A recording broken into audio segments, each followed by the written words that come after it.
Malappuram parliament തെരഞ്ഞെടുപ്പിന്റെ 7 ദിവസങ്ങൾ മാത്രം ബാക്കി നിൽക്കെ സ്ഥാനാർത്ഥികൾ പ്രചരണത്തിന്റെ പാരമ്യതയിൽ ഇരുമുന്നണികളിലെയും പ്രമുഖരായ നേതാക്കന്മാർ ഇന്ന് മണ്ഡലത്തിൽ പ്രചരണ പരിപാടികളിൽ പങ്കെടുക്കും. മുന്നണി സ്ഥാനാർത്ഥികളായ P K. Kunhalikutty, advocate M B. Faisal, advocate Sriprakash എന്നിവർ പ്രധാനമായും റോഡ് ഷോകളാണ് ഇന്ന് നടത്തുന്നത്. യു.ഡി.എഫ് സ്ഥാനാർത്ഥി പി.കെ. കുഞ്ഞാലിക്കുട്ടി ഇന്ന് വള്ളിക്കുന്ന്, കൊണ്ടോട്ടി, വേങ്ങര മണ്ഡലങ്ങളിൽ പ്രചരണം നടത്തും. എൽ.ഡി.എഫ് സ്ഥാനാർത്ഥി എം.ബി. ഫൈസൽ കൊണ്ടോട്ടി മണ്ഡലത്തിലാണ് ഇന്ന് പ്രചരണം നടത്തുന്നത്. ഉമ്മൻചാണ്ടി അടക്കം യു.ഡി.എഫിന്റെ പ്രമുഖ നേതാക്കൾ ആദ്യ 2 ഘട്ടത്തിൽ മണ്ഡലത്തിൽ ക്യാമ്പ് ചെയ്ത് നടത്തുന്ന പ്രചരണത്തിന് മറുപടിയായി മുഖ്യമന്ത്രി പിണറായി വിജയൻ ഇന്നും നാളെയും എൽ.ഡി.എഫിനായി പ്രചരണത്തിന് നേതൃത്വം നൽകും.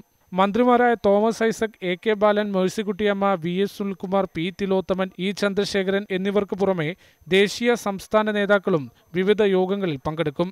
എൻ.ഡി.എ സ്ഥാനാർത്ഥി അഡ്വക്കേറ്റ് ശ്രീപ്രകാശ് ഇന്ന് മഞ്ചേരി മണ്ഡലത്തിലാണ് പ്രചരണം നടത്തുന്നത്.